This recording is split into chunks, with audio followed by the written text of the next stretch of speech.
Du coup, c'est une joie de pouvoir nous retrouver pour la septième partie de notre étude sur la loi. Ça fait déjà quelques chapitres que nous sommes dessus et nous sommes aujourd'hui sur pas mal de choses intéressantes qu'on va voir ce soir. Parmi ces choses, deux principales, deux commandements principaux qui sont tu ne voleras point et aussi tu ne, tu ne diras pas de faux témoignages sur ton prochain. Et ce qu'on pourrait traduire d'une autre manière, on va parler de manière très très concrète, tu ne voleras point et on va plutôt dire arrête de voler. Et c'est par ça qu'on va commencer.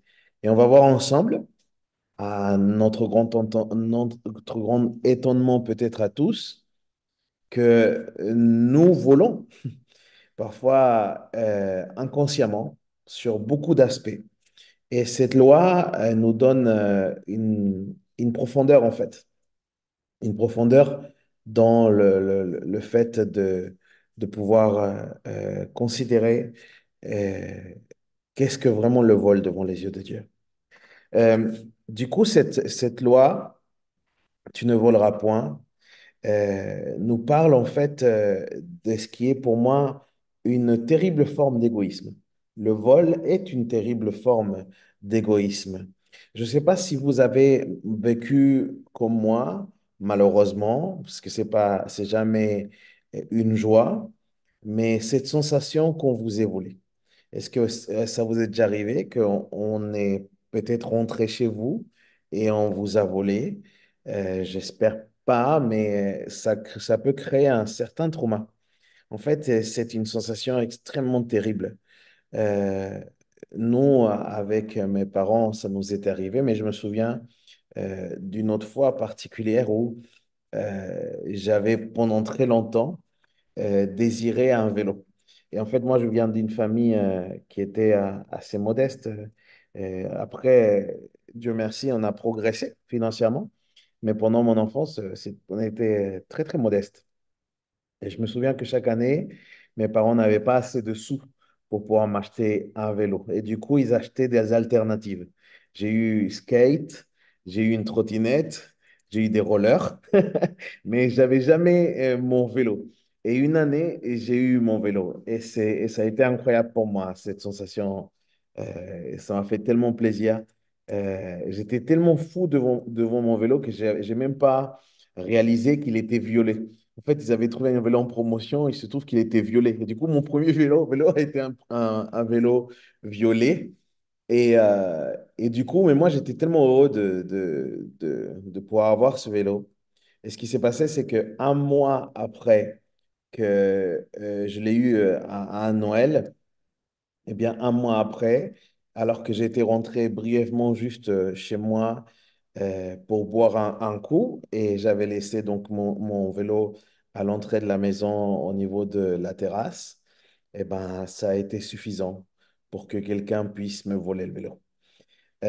Du coup, mon rêve que j'attendais depuis des années n'a duré que un mois. Et ça a été quelque chose de très particulier pour moi. Je crois que je prends ça aujourd'hui comme ma formation vis-à-vis du matériel. Le matériel vient et peut s'en aller très vite. Je n'ai pas du coup aujourd'hui d'attache particulière envers tout ce qui est matériel, mais je me souviens encore de cette sensation, cette terrible sensation d'intrusion, je sais pas, et c'est assez difficile à expliquer. Mais ça peut nous laisser un trauma. Il y a des personnes qui ont vécu des vols chez eux, dans lesquels on a l'impression qu'on viole leur intimité parce qu'ils sont à découvert, en fait, de tout ce qu'eux ils sont, de tout ce qu'ils ont parfois acheté avec beaucoup d'efforts. Et c'est vraiment assez difficile comme sensation. Le comble de l'égoïsme, les amis, c'est de s'approprier de ce qui appartient légitimement à une autre personne. Et c'est ça le vol, d'être si inconsidéré à l'égard de la propriété d'autrui ou du travail d'autrui, au point de prendre pour soi quelque chose pour laquelle vous avez travaillé pour acquérir et pouvoir le retirer de votre, et de le voir retiré de votre main par quelqu'un d'autre, c'est juste quelque chose de terrible. Il y a surtout qu'on sait bien que ces personnes n'ont pas travaillé pour les mêmes choses. Et ben c'est ça le vol, et c'est ça l'un des vices les plus courants que nous trouvons en cours aujourd'hui. Euh, il y a des pays dans lesquels on le voit un peu plus que d'autres. Dans les pays un peu plus défavorisés, c'est extrêmement commun, peut-être un peu moins en Occident par rapport au pays duquel, par exemple, je viens. Mais les statistiques à ce sujet ont considérablement augmenté sur le vol depuis qu'il y a des différences sociales marquées. Dès qu'il y a des endroits dans lesquels il y a des différences sociales très, très marquées, et où les riches sont très riches et les pauvres sont très pauvres, il y a de plus en plus de vols. Il y a du vol aussi dû à une montée de la drogue. Il y a des endroits dans lesquels c'est à cause de la drogue parce que les gens sont prêts à tout voler pour pouvoir en échanger avec de la drogue. Du coup, ce désespoir de la toxicomanie, euh, eh ben, c'est ça qui se manifeste aussi par la nécessité de pouvoir acquérir n'importe quel bien pour pouvoir se faire des sous et pouvoir racheter encore et encore. Et je ne sais pas, et je ne pense pas, pardon, que du coup ce soit un accident que Dieu, dans sa sagesse, lorsqu'il a donné la loi par laquelle non seulement Israël va être gouverné, mais par laquelle toutes les nations, en fait, devaient rendre des comptes à Dieu, a inclus dans les 10 commandements cette fameuse loi, tu ne voleras pas, tu ne voleras pas. C'est l'une des lois qui est aussi dans le Nouveau Testament explicitement mentionné, où Paul, dans ses lettres, s'adresse à ceux qui sont sortis du paganisme, ceux qui sont sortis donc de la vie du monde, en gros du monde païen, et qui grandissent maintenant parmi les croyants de l'Église. Et il va dire quelque chose de fort, de très, très concret. Il va leur dire, celui qui vole ne vole plus, qui ne vole plus. Celui qui vole, qui ne vole plus. Toutes ces personnes qui, pendant peut-être des années, ont volé par habitude, parce que ça a été un petit peu leur mode de vie ou de survie, l'apôtre Paul leur dit, maintenant que vous êtes en Christ, arrêtez en fait. Il s'agit d'une déclaration extrêmement simple. En fait, il leur dit arrêtez de voler parce que voler est totalement incompatible avec la vie chrétienne. Le commandement qui nous est donné dans le décalogue, dans ces 10 commandements, et il est donné en termes succincts et concis. C'est très simple, tu ne voleras pas. Et c'est quelque part un mot particulier qui définit aussi une vie pieuse, une vie consacrée, si on peut dire ça comme ça. Comme le reste des commandements que nous avons vus, il y a des implications beaucoup plus profondes puisque Jésus a explosé la loi dans le sermon de la montagne et il a utilisé la loi contre l'adultère et contre le meurtre pour montrer les ramifications les plus profondes. En gros, au commandement, tu ne voleras pas. Il y a des liens aussi avec ça, car le vol peut prendre toutes sortes de formes différentes. Le plus évident est que quelqu'un d'autre, par effraction dans votre maison, rentre et prend quelque chose qui vous appartient à vous et que quelqu'un, justement, ou quelqu'un, par exemple, dans la rue, ça arrive beaucoup là-bas à Santiago, il y a ce phénomène-là, on s'empare du sac des dames, souvent, on s'empare des sacs et puis la personne, elle commence à courir et c'est des vols à l'arraché, en fait en marchant dans la rue, ou alors quelqu'un qui vient, il arrive à voler votre portefeuille. Ce sont les moyens peut-être les plus évidents de voler, mais il existe des moyens plus sophistiqués où le vol se produit également. Et c'est là-dessus, en fait, où je voudrais qu'on puisse réfléchir un petit peu plus ce soir. Nous voyons le vol nous voyons que le vol se produit lorsque nous signons, par exemple, un de ces moyens sophistiqués, c'est que quand on signe un contrat, et on accepte de travailler un certain nombre d'heures par jour, vous voyez, et d'effectuer une certaine quantité de travail, et on reçoit notre compensation au retour à ça. C'est ça le contrat de travail, OK? Et le fait de ne pas faire du coup ce qui est convenu dans le contrat et être payé quand même, eh ben, c'est une sorte de vol. Et c'est ça la profondeur en fait de ce que va expliquer, qui est dans le cœur de Dieu, de ce qui est vraiment dans le cœur de Dieu. Comment est-ce qu'on vole? Comment est-ce que nous pouvons offendre la loi contre le vol? Comment certains d'entre nous, par exemple, avons, par exemple, du mal à honorer les factures? On s'engage dans des projets ou dans des crédits ou dans des choses des biens et de services qu'on veut se payer, mais quand on n'honore pas les mensualités, quand on n'est pas en train de payer, malheureusement, c'est aussi une forme de vol. J'ai réalisé que en France et dans d'autres pays dans le monde, on dispose de toutes sortes de moyens légaux pour pouvoir éviter ce type d'engagement. Euh, il y a une histoire qui m'avait été partagée d'un ami qui m'avait appelé, qui m'avait expliqué qu'il avait des problèmes parce qu'il ne pouvait pas payer les factures de crédit. En fait, il avait pris un crédit et il ne pouvait pas payer ses factures. Et parce qu'en fait, il avait des intérêts beaucoup trop grands. Et du coup, il se disait, je vais déposer le bilan. Et puis, il m'a demandé l'avis. Et il m'a dit, moi, ce que je pourrais faire, c'est, je peux me déclarer en faillite, de telle sorte que, voilà, que la dette, quelque part, elle s'annule. Et ce que je me dis, c'est que je ne sais pas comment se déclare la faillite. J'ai jamais eu à faire ça légalement parce que je ne connais pas vraiment ça. Mais je suppose que tu pourrais le faire. Mais si tu me poses la question du point de vue éthique, du point de vue moral, je dirais que tout ce que la faillite fait, c'est donner une opportunité d'échapper à une responsabilité de payer quelque chose que l'on doit et que tu avais accepté. C'est-à-dire qu'il y avait un engagement au départ. euh, la personne n'était pas forcément contente de ce que je répondais à ce moment-là. Elle a du mal à comprendre. Mais c'est ce que je disais. Tu dois comprendre que ce n'est pas parce que la loi nous donne certains avantages dans notre société maintenant laïque que nous pouvons escroquer les gens et leur juste paiement, en gros, qu'ils doivent obtenir parce qu'il y avait un deal au départ. Euh, je crois sincèrement, mes frères et sœurs, et je dis ça avec beaucoup de respect, beaucoup de crainte, mais en même temps, il faut qu'on le dise, on est en train d'étudier la loi.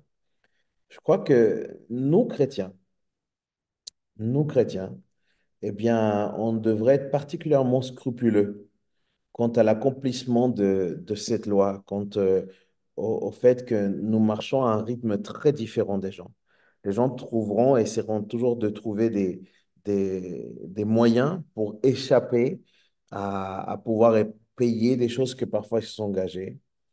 Euh, cette personne finalement a compris et m'a dit, bah, je suppose que je vais devoir me refuser de beaucoup de choses parce que finalement, il pouvait restreindre un peu son style de vie, il pouvait réadapter quelque part son style de vie et pouvait travailler à son désendettement, en fait, de sa dette, de pouvoir travailler à sa dette et payer ce qu'il devait.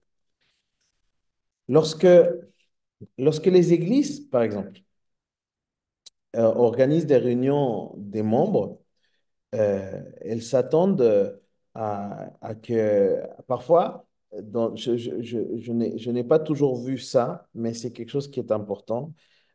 Toute église a des objectifs aussi financiers. Et parfois, moi je me souviens dans des églises où j'ai été, euh, il fut une époque dans laquelle les gens s'engageaient par avance. Ils faisaient des promesses dedans. Vous vous souvenez de ça? Parfois, il s'est arrivé, je ne sais pas si dans l'histoire de l'Église ici, ça s'est déjà fait, mais ce qui est prouvé, c'est que en général, sur le budget qui est donné, on n'attend pas forcément beaucoup plus de 70-80% des promesses. C'est-à-dire que les gens peuvent promettre, mais il faut calculer qu'il y a une espèce de marge de manœuvre d'à peu près 20-30% de personnes qui finalement ne vont pas honorer leurs promesses. On pouvait imaginer quelqu'un promettre à Dieu une certaine somme, parce que c'est même pas à un pasteur qu'on promet, hein. Ce sont des promesses vis-à-vis de l'Église, hein, vis-à-vis de Dieu. Mais il existe parfois des situations atténuantes. Il existe parfois des situations dans lesquelles on ne peut pas, en fait. On ne peut pas. Des situations où les personnes tombent gravement malades, ou suivi des pertes de fonds catastrophiques, un business qui tombe à l'eau, etc. Et ce n'est pas, ils ne sont pas simplement en mesure de respecter leur engagement. Mais il existe aussi des dispositions pour ça, en fait. Et cela n'explique pas quand même le fait que toutes ces personnes qui peuvent rentrer dans cette espèce de 20-30% ne tiennent pas forcément leurs promesses. Et là, je me pose la question, je nous pose la question ce soir. De quelle manière est-ce que vous et moi, parfois, on peut, parfois inconsciemment, voler? Encore une fois, ce n'est pas quelque chose de genre, on se lève le matin et on se dit, tiens, aujourd'hui, je vais voler à Dieu. Non, c'est pas ça. C'est vraiment que parfois, on fait des choses avec une certaine inconscience. Le plus évident dans les Écritures, c'est étroitement lié au fait de l'exemple de donner, en fait. Quand on voit dans Malachie, le prophète qui parle au nom de Dieu, il pose la question à la nation d'Israël. Et voilà la question qu'il pose. L'homme volera-t-il Dieu? Et cette question, elle est importante. Poser une question comme cela, ça peut sembler être rhétorique, c'est-à-dire qu'elle se répond par elle-même et que la réponse est tellement évidente et on se dit non, bien sûr que non, bien sûr que non. L'homme ne peut pas voler Dieu. Autrement dit, nous pouvons être enclins à nous voler les uns les autres, mais qui aurait l'audace d'essayer de voler Dieu lui-même? Alors le jugement s'abat sur la maison d'Israël et Dieu déclare par l'intermédiaire de Malachie que le peuple volait. Et du coup, le peuple pourrait se poser la question de quelle manière est-ce que le peuple volait? Et il disait par les dîmes et par les enfants. C'est le texte de Malachie. Là, l'une des dernières statistiques que j'ai vu passer qui faisait référence à nos églises évangéliques, non pas à la communauté chrétienne en général, mais vraiment à l'aile évangélique de l'Église. C'était que 80% des membres des églises essayent, tentent bien tant que mal, de payer une dîme. Ils essayent de donner leur dîme. Et euh, Dieu propose ça, Dieu ordonne ça, le fait qu'il peut y avoir une dîme de 10% de nos revenus qui soit consacrée à l'œuvre de Dieu. Ça veut dire que 80, ça veut dire une grande partie, vraiment une grande partie, 80% de ceux qui confessent être chrétiens, eh ben, ils sont dans une démarche. Mais il y a une partie qui ne l'est pas. Et aujourd'hui, je ne vais pas culpabiliser sur ça parce qu'il y a deux regards là-dessus. Il y a deux regards sur la dîme et sur les offrandes. Et ces deux regards qui peuvent tout à fait se défendre. Ce qui se passe, c'est que il y a une partie tout de même des chrétiens qui malheureusement peuvent en fait retenir du don, peuvent retenir de ce qu'ils veulent offrir au Seigneur, et ça de manière régulière. Et je sais que c'est un sujet très controversé, et souvent, lorsque je suis invité parfois dans certaines églises euh, et que je vois il n'y a pas forcément cette culture de la générosité, eh ben, j'aide le pasteur en enseignant ce qui est l'importance du sens de donner, l'importance du point de vue biblique, bien évidemment. Et je leur dis au pasteur, laisse-moi en parler, parce que limite, si les gens se fâchent, ils vont se fâcher avec moi, moi je pars, moi. Ils vont pas se fâcher avec toi localement. Et en fait, ce qu'il faut comprendre, c'est que c'est un sujet que parfois, ce n'est pas si facile que ça pour les ministres et pour les églises de pouvoir l'entamer, et surtout l'entamer d'une manière saine. Parce que de l'autre côté, les amis, il y a, il y a eu et il y a encore des assemblées qui font un abus énorme et ça fait beaucoup de dégâts au corps de Christ. Ça fait beaucoup de dégâts à l'Église avec un grand E. Et il y a des pasteurs qui recherchent à s'enrichir. Il y a des organisations qui recherchent à s'enrichir. Et le but de l'Église n'est pas de s'enrichir. Ce n'est pas ça le sens ni le but de l'Église. Mais pour revenir à ce qu'on voyait dans le texte, quand Dieu dit ça dans Malachie, c'est vraiment une accusation importante. Par contre, beaucoup de gens disent que tous les pasteurs, tous les pasteurs, ils ne cherchent qu'à faire de l'argent, ils parlent toujours de l'argent, etc. Et ça, c'est une accusation vraiment creuse quand on regarde la réalité, que nous avons négligé plutôt chacun d'entre nous parfois le fait de soutenir l'œuvre de Dieu de cette manière.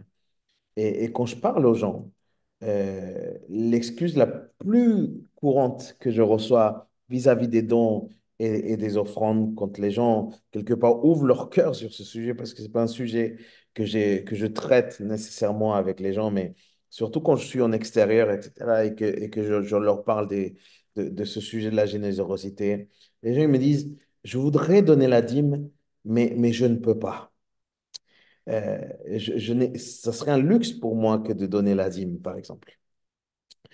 Et du coup, je demande aux gens, est-ce que ce que tu es en train de dire, c'est je ne peux pas me permettre de payer la dîme parce que c'est un luxe, ou je ne peux pas me permettre de payer la dîme ou de donner mes offrandes au Seigneur parce que du coup, ça ne rentre pas dans le budget de tout ce que je voudrais faire avec mon argent. En fait, ce qui est très compliqué, c'est le fait d'arriver à comprendre avec beaucoup de sincérité, de se dire, est-ce que je ne peux pas ou au fond, est-ce que je ne veux pas? Parce qu'en fait, beaucoup de je ne peux pas signifie en réalité je ne veux pas donner la dîme parce que ça me ferait me restreindre dans ma peut-être qualité de vie, dans le projet que j'ai personnel avec mon argent. Et, euh, et du coup, quand on creuse un peu, ça fait partie aussi de ce principe-là de, qui est qui est derrière cette idée de vol. Ce qu'il y a de merveilleux dans le principe de la dîme, par exemple, parce que c'est juste un principe, encore une fois, ce n'est pas quelque chose qu'on impose. Ici, à l'Église, on impose à personne des dîmes, etc. D'ailleurs, pour que vous le sachiez, et parce que moi j'aime être clair là-dessus, je ne regarde jamais qui c'est qui donne et qui c'est qui donne pas. Je ne regarde pas les relevés de l'Église. Je ne regarde pas forcément l'échec. Quand parfois il faut que je signe, je retourne très vite et je ne veux pas savoir qui est en train de donner parce que je ne veux pas être influencé par quoi que ce soit et parce que c'est une responsabilité extrêmement personnelle en fait. C'est extrêmement personnel. C'est entre chacun et Dieu. Et ce que je trouve de merveilleux avec ce principe de dîme dans l'Ancien Testament, c'est que contrairement, par exemple, au gouvernement français, euh, à l'époque de l'Ancien Testament, il y avait un impôt unique. Ça veut dire que Dieu imposait à chaque fois, à chaque personne de la communauté, le même pourcentage. ça veut dire que euh, selon vraiment les moyens que chacun a, eh ben, il y avait quelque chose qui était profondément juste. Et c'était donc pas le même montant selon les les différentes personnes et les différents revenus, en fait. Et c'est ça que je trouve important parce que euh, la veuve, par exemple, qui n'avait pas grand-chose, eh ben, et elle donnait de ce pas grand-chose quelque chose à Dieu. Et, et en fait, l'important de ce principe-là, c'était l'obéissance qu'il y avait derrière. Et de la même manière, à l'époque biblique, ceux qui avaient énormément d'argent, eh ben, ils donnaient littéralement leur 10% de leur argent. Le millionnaire donnait beaucoup plus d'argent parce que il avait beaucoup plus, si je peux dire ça comme ça. Et c'est vrai que dès qu'il y a quelqu'un qui donne beaucoup d'argent et que cela se sait, bah, c'est comme si on a un regard particulier sur cette personne. C'est pour ça que la discrétion sur ça est intéressante et est importante aussi. Parce qu'en fait, finalement, ce n'est pas la question de qui donne le plus, c'est pas ça la question. La question, c'est par rapport à quoi? Par rapport à quoi est-ce qu'on est en train de donner? Nous avons tous, finalement, ce même principe dans lequel nous sommes invités. La personne la plus riche doit donner plus d'argent, mais par rapport à ce même pourcentage, de la même que la personne qui est peut-être un peu plus modeste, elle pourra le faire, mais par rapport aussi à ce pourcentage. Et ça se donne une plus grande justesse. Nous avons tous finalement, quelque part, une certaine responsabilité. Personne n'est exonéré euh, de ce type d'impôt sur le revenu du royaume de Dieu, si on peut voir ça comme ça. Et je sais qu'il existe aujourd'hui deux regards, et c'est sur ça que je veux vous sensibiliser. Il y a ceux qui, justement, ne donnent plus du tout de crédit à la loi, et parce qu'ils ne donnent plus du tout de crédit à la loi, ils se disent, non, ben, la loi est passée et Jésus l'a accomplie, nous n'avons pas à donner 10% de la dîme. C'est aussi un regard. Les deux regards se défendent. Et ceux qui disent ça, en fait, souvent, ils parlent du principe du Nouveau Testament. Mais ce que les gens ne considèrent pas forcément, c'est que le principe du Nouveau Testament, c'est le principe de la générosité, ce qui est beaucoup plus souvent que simplement la dîme. C'est surtout la question qui est derrière, c'est une question d'attitude, parce qu'il existe une attitude pour donner. Il s'agit d'une attitude généreuse. Et cette attitude, elle émane du fait que lorsqu'on donne, on le fait comme un acte d'adoration. On donne gloire à Dieu au travers de nos finances. Lorsqu'on donne, on le fait comme un acte de remerciement, de reconnaissance envers celui qui pourvoit pour nous. Lorsqu'on donne, on témoigne que nous sommes dépendants de lui en tout point. Et on le voit lorsque l'apôtre Paul l'explique dans 2 Corinthiens 9, versets 12 à 15. Il nous dit, car ce service que vous accomplissez ne pourvoit pas seulement aux besoins des croyants, mais il suscite encore de très nombreuses prières de reconnaissance envers Dieu. Impressionnés par la valeur de ce service, beaucoup rendront gloire à Dieu pour l'obéissance, euh, pour l'obéissance, témoignant votre fidélité à la bonne nouvelle de Christ. Ils lui rendront gloire aussi pour votre générosité et le partage de vos biens avec eux et avec tous les autres. Ils prieront pour vous. Ils parlent de ceux qui sont au bénéfice. Ils prieront pour vous et en vous manifestant leur affection à cause de de la grâce extraordinaire que Dieu vous a accordée. Loué soit Dieu pour son don incomparable. Je crois qu'il n'y a pas de politisation, contrairement à un autre contexte, il n'y a pas de politisation de l'économie du royaume de Dieu. Nous avons tous une même responsabilité. Nous tous, enfants de Dieu, nous avons une responsabilité à ce niveau-là. Voilà donc quelques-unes de nombreuses façon dont parfois nous sommes en train d'enfreindre ce commandement et parfois nous le faisons beaucoup plus souvent de ce qu'on le pense avec ce commandement, tu voleras pas. De temps en temps, il est important pour chacun d'entre nous d'évaluer en fait, d'évaluer notre comportement et de nous demander, est-ce que nous sommes dans cette attitude, dans la bonne attitude ou dans la mauvaise? Est-ce qu'on est en train de faire ce que Dieu nous demande quelque part? Ou est-ce que quelque part, nous procédons à quelque part une sorte de vol, parce que c'est comme ça que la Bible l'appelle. Parfois aussi, il faut se le poser par rapport à nos employeurs. Est-ce que je suis en train d'accomplir tout le travail pour lequel j'ai signé? Est-ce que je suis en cohérence avec le contrat? Il y a aussi vis-à-vis de nos fournisseurs. Est-ce que je suis en train de payer tout ce que j'ai demandé à mes fournisseurs, tout ce que j'ai engagé? Est-ce que je suis en train de payer auprès des choses que nous achetons? Est-ce qu'on a volé? Est-ce que de manière concrète, nous sommes en train de voler? Avons-nous volé à Dieu?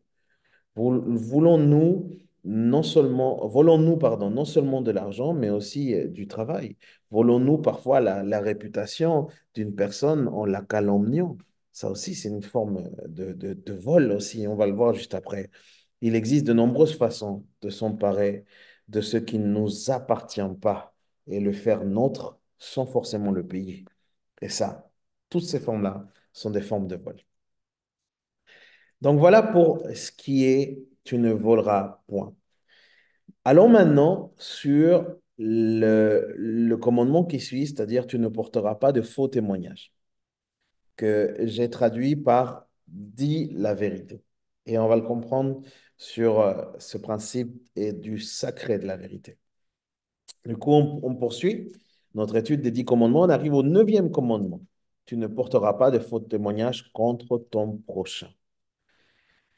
Nous nous demandons pourquoi Dieu inclurait un commandement comme celui-ci, alors qu'il n'y a qu'une liste de 10 commandements fondamentaux. Ce sont les lois fondamentales par lesquelles il constitue une nation. Mais évidemment, ce qui est pris en compte dans ce commandement en particulier est quelque chose d'extrêmement important. C'est les relations interpersonnelles, les relations humaines. C'est ça qui est derrière ce principe de ne pas donner de faux témoignages. Si nous réfléchissons à la manière dont nos vies ont été affectées tout au long de notre parcours, eh ben, on voit que très souvent, c'est à cause du viol de ce commandement que nous avons subi beaucoup de douleurs.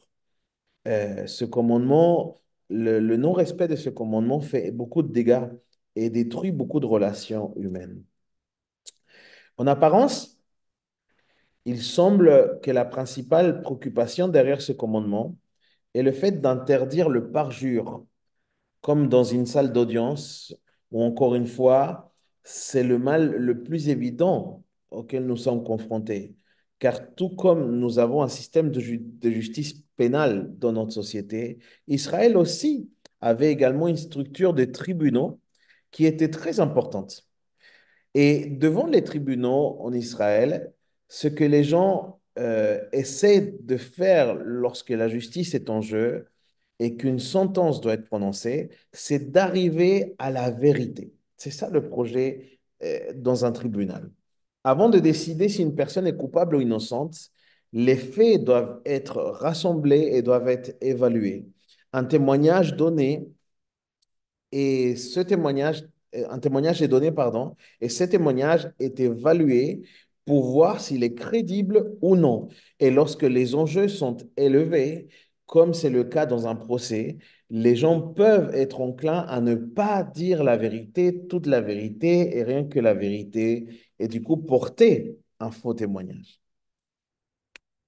Lorsque, lorsqu'un faux témoignage est donné, les amis, devant un tribunal, des choses peuvent aller dans un sens ou dans l'autre. Un faux témoignage peut conduire à l'exonération d'un coupable ou à la condamnation d'un innocent. Ça, c'est le résultat d'un faux témoignage. Ça veut dire un coupable qui finalement est considéré comme innocent et un innocent qui peut être considéré comme coupable. Et dans ces deux cas, la justice n'est pas rendue, en particulier lorsqu'il y a un faux témoin ou de faux témoignages. Cela incrimine une personne innocente. Par conséquent, comme nous l'avons déjà vu avec la loi sur le meurtre, sur la vie, sur préserve la vie, dans les crimes capitaux d'Israël, si une personne commet une parjure dans une affaire passible de peine capitale et accuse faussement une personne innocente d'un crime capital et que cette personne s'avère avoir commis un parjure, si cette personne est découverte, alors cela expose la personne à être elle-même exécutée. Dieu a pris très au sérieux cette question de dire la vérité devant le tribunal. Nous avons vu ailleurs que l'accusation universelle de l'écriture, que l'écriture formule contre l'humanité qui est déchue, c'est que tout le monde ment. Tout le monde ment. Tous les hommes, toutes les femmes mentent. Et cela ne veut pas dire que tout le monde ment toujours. C'est pas ça. Mais aucun d'entre nous peut dire qu'il n'a jamais menti. Aucun. Nous avons tous déformé à un moment aussi la vérité, à un moment dans notre vie, en raison d'une propension de l'humanité déchue de s'écarter de la vérité, en fait. C'est la conséquence à ça. Certaines mesures prises en Israël pour faire tout ce que est humainement possible pour mettre une clôture autour de personnes qui témoignent, c'était dans le fait qu'ils ne rendent pas un faux témoignage. Ils étaient protégés, ces personnes, pour que vraiment ils puissent donner le vrai témoignage. Nous pouvons clairement voir à quel point les parjures peuvent être préjudiciables lors d'un procès. Mais ce n'est pas le seul endroit où un faux témoignage peut être préjudiciable et destructeur pour les relations humaines. Pour les relations humaines, ce n'est pas que cet endroit-là. Le commandement qu'on vient de voir juste avant, arrête de voler, le commandement concernant le vol, euh, si nous l'entendons par rapport à celui-ci, ça peut avoir une conséquence aussi sur le faux témoignage. Et nous pouvons voir qu'il y a un lien entre ces deux-là. Et ce lien, en fait, c'est vraiment ce qui inquiète Dieu ou ce qui semble Dieu pouvoir relever un peu plus dans l'Ancien Testament. Par exemple, la combinaison du fait de ne pas dire la vérité et du vol se produit de nombreuses manières dans la communauté juive ainsi que dans les autres sociétés. Par exemple, Dieu exige dans l'Ancien Testament que les commerçants et les gouvernements utilisent des normes de poids équitables. Euh, Pourquoi des poids? Pourquoi des poids et des normes équitables? Eh bien, ce qui se passe, c'est que les commerces, ils vendaient des choses qui n'étaient pas en cohérence. Imaginez que vous allez au centre commercial et vous achetez euh, un, un, 1 litre de lait. Et que finalement, vous prenez la boîte et vous la déversez ailleurs, et vous vous rendez compte qu'il n'y a pas 1 litre, qu'il y a 80% d'1 litre. Et bien, en fait, c'est exactement ce qui se passait aussi parmi le peuple juif. Il y avait une corruption qui faisait qu'il il y avait une promesse de quelque chose, mais finalement, ce n'était pas ce qui était donné. Ces deux choses se produisent en même temps. Donc, on ment et on vole. C'est ça, en fait. D'un côté, un faux témoignage est donné et par ce faux témoignage, un vol est commis. Nous pouvons donc utiliser des mensonges pour aider à encourager le vol. Et c'est pourquoi le Dieu d'Israël insistait pour que les marchands disent la vérité sur le vol. Les ingrédients, les produits qu'ils vendent, il fallait qu'ils disent vraiment ce que c'était. Et il a tenu que le gouvernement soit responsable de garantir un système de poids et de mesure équitable. Et il existait une autre forme aussi de tromperie liée au vol d'Israël, c'était la dévalorisation de la monnaie. C'est-à-dire que par dégradation de la monnaie, on entend le fait que si la monnaie de l'époque était l'usage de l'or, eh ben, le dirigeant sans scrupule mélangeait l'or à aussi des impuretés et du coup, la pièce d'or n'était pas que de l'or. Il y avait aussi d'autres matériaux qui faisaient que ça faisait un poids, mais finalement, ce n'était pas le réel poids de l'or, c'était l'or mélangé à d'autres métaux. Et du coup, quand tout ça a été purifié, on voyait que la valeur, finalement, n'était pas celle qui était prévue au départ. Et du coup, ici encore, le mensonge est au service du vol. Dans l'Ancien Testament, encore une fois, Dieu a vu que les faux témoignages étaient également liés au vol lorsque les gens n'étaient pas honnêtes au sujet de leur monnaie. Il ne le disait pas en vérité parce que la vertu fondamentale sous-jacente au neuvième commandement, qui est celui qui est celui qu'on est en train de voir maintenant, c'est ce principe-là. Le principe fondamental, c'est que, euh, et c'est quelque chose d'éthique, il y a quelque chose de sacré dans la vérité. Le caractère sacré est dans la vérité. Et ce n'est donc pas seulement que nous n'avons pas le droit de mentir ou que nous ne sommes pas encouragés à mentir devant les tribunaux ou que nous n'avons pas le droit de mentir à des clients sur un véritable contenu de ce que nous vendons, mais ça signifie que la vérité dans tous les aspects, la vérité dans absolument tout. Euh, il y a un gros problème, par exemple, avec ceux qui travaillent dans la publicité. Quand on travaille dans le marketing ou dans la publicité ou qu'on est commercial, parfois on a cette tendance à gonfler énormément d'arguments pour pouvoir arriver à la vente. Et dans beaucoup de ces arguments, il y a beaucoup de mensonges. Je me rappelle que quand j'avais ma société de nettoyage, pendant une certaine période, j'ai eu une société de nettoyage avec mon papa. Et quand on a eu cette société de nettoyage, parfois, j'allais faire le travail. On travaillait chez des commerçants. Et je me souviens que le commerçant, on était sur un commerçant qui vendait des canapés. Il vendait des canapés et puis des meubles de luxe, un peu salon, etc. Et je me souviens que c'était dingue. Je me disais, la maison de ce vendeur doit être un entrepôt. Et je disais ça parce qu'à chaque fois qu'il y avait quelqu'un qui arrivait, qui s'intéressait à un canapé, il disait, j'ai le même chez moi. J'ai le même chez moi. Et du coup, il disait ça pour tous les canapés qui étaient dans le magasin. Et du coup, je me disais, mais il a pas une maison normale, ce monsieur. C'était son argument de vente. Et c'est très important que, au niveau, nous en tout cas, à notre niveau en tant qu'enfants de Dieu, les promesses qu'on fait, eh ben, elles soient cohérentes à ce qu'on est en train de promouvoir. Et c'est pour ça qu'il ne faut pas se laisser aller par simplement une ère du médiatique dans lequel on peut gonfler beaucoup de choses, etc. On doit faire attention à cela parce que ça peut être une falsification intentionnelle de ce que nous proclamons. Et ça, c'est un problème. Parfois, j'ai vu ce phénomène aussi dans les statistiques évangéliques.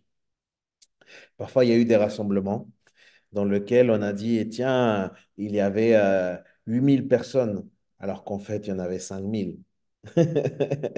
Mais en fait, et c'est terrible parce qu'en fait, on se dit, il y a tant de personnes, etc. Et c'est comme si on essaie de gonfler ce chiffre pour la dignité de Dieu. Comme si ça serait honteux que pour Dieu, il y ait moins que ça, en fait. Et ça revient à porter un faux témoignage. Et nous pouvons porter des faux témoignages sur des bons aspects ou avec des bonnes intentions, mais ça viole quand même ce caractère sacré de la vérité. Et c'est ça qui tient à Dieu. Dans le temps qui reste là, je voudrais vous dire quelque chose de plus sur ce commandement. Ce commandement interdit non seulement le parjure, le mensonge et la tromperie, mais il interdit en particulier la calomnie et les commérages destructeurs. Et ça, c'est quelque chose de très, très important qui tient à Dieu, en fait. Chaque fois que j'accuse un autre être humain d'avoir fait quelque chose qu'il n'a pas forcément fait, que ce soit dans une salle d'audience ou lors d'une dispute avec un ami dans un café autour d'une table, parce que parfois on aime bien faire des commérages autour d'un café, etc. Eh ben, je suis en train d'enfreindre ce neuvième commandement parce que la diffamation est un acte hautement destructeur et insultant parce que nous dépouillons une personne de sa bonne réputation en l'accusant faussement de toutes sortes de choses. Et ça, malheureusement, les amis, depuis que le monde est monde, ça existe dans toutes les sphères de la société, dans tous les milieux, et malheureusement, dans les églises, ça existe aussi. Euh, j'avais participé il y a quelque temps à une discussion de quelqu'un qui s'était disputé avec une autre personne. Et cette personne, elle était tellement énervé et puis disait, je sais que c'est cette personne qui a fait cela et elle est animée par le diable, cette personne. Et moi, je lui dis, mais tu es sûr que cette personne a fait ça? Là, je voyais bien que la personne était en colère et que c'était pas forcément une accusation fondée. Elle me disait, oui. Et j'ai dit, eh bien, est-ce que cette personne a admis ce qu'elle a fait ou est-ce qu'il y a quelqu'un qui peut prouver ce qui a été fait? Et la personne m'a répondu non. Elle a rien dit, mais c'est sûr qu'elle a fait. Et j'ai dit, ben, la seule chose qui est sûre, c'est qu'on ne sait pas si cette personne a fait cela ou pas. Ce que on sait en fait, et même les raisons, on ne peut pas savoir les raisons si cette personne aurait fait ceci ou cela. Mais la seule chose qui est absolument certaine, c'est que, en fait, tant qu'on n'est pas à 100% sûr de ce qu'une personne fait ou pas, eh ben, c'est des soupçons. Et on soupçonne, et parfois, par les soupçons, on attribue des mauvaises causes possibles et les plus destructrices, pardon, de toutes les motivations mauvaises. Et parfois, c'est infondé. Lorsque, lorsque on dit je sais, ça n'engage que nous. Mais quand on sait quelque chose sur l'autre, eh ben, ça peut devenir aussi une calomnie. Et c'est là, en fait, où il faut faire la part des choses. Il y a un verset qui m'a toujours euh, suivi, qui m'a toujours collé à la peau et qui j'essaie de toujours me souvenir, c'est l'amour ne soupçonne pas le mal. L'amour ne soupçonne pas le mal. Ce verset, les amis, a toujours travaillé très profondément mon cœur et je pense que ça fait partie des valeurs qui maintiennent mon cœur de berger. Ma sensibilité de berger passe par ce principe-là. L'amour ne soupçonne pas le mal. C'est pourquoi Dieu interdit les commérages, les calomnies, parce que nous blessons, parce que nous nuisons aux autres humains. Nous avons déjà suffisamment de culpabilité réelle à gérer et suffisamment de fautes réelles à répondre, sans que les autres viennent nous accuser de quelque chose que nous n'avons pas fait en plus. C'est pourquoi nous devons comprendre que ce neuvième commandement n'est pas un simple exercice abstrait et qui ne se limite pas simplement à des témoignages devant le tribunal, mais qu'il définit plutôt l'importance de la vérité dans les relations humaines. C'est pour ça que j'ai appelé cette partie de l'étude Dis la vérité. Dis la vérité. Parle la vérité. Qu'est-ce que vous avez ressenti quand vous avez pris qu'une personne que vous connaissiez a menti à votre sujet? Ça nous est tous arrivé. Une personne a menti à notre sujet. Quelqu'un a dit quelque chose qui n'était pas vrai.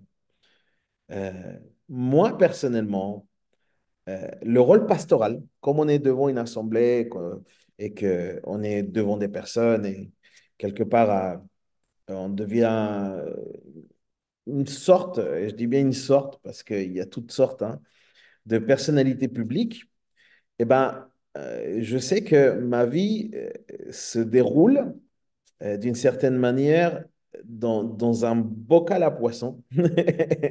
Et il y a certains aspects négatifs qu'on ne peut pas contrôler de ça. Les gens parfois vont se permettre de parler du pasteur et parfois je reçois des choses que les gens peuvent me dire. Un jour, j'avais reçu quelqu'un qui m'avait écrit et ça, c'est l'une des choses très étonnantes. Souvent, quand les gens m'écrivent, c'est en anonyme. L'autre jour, j'ai reçu une lettre ici et il n'y avait pas de nom, il n'y avait pas d'adresse, etc. Un véritable, comme on dit maintenant dans le monde, comment ça s'appelle, informatique, un hater.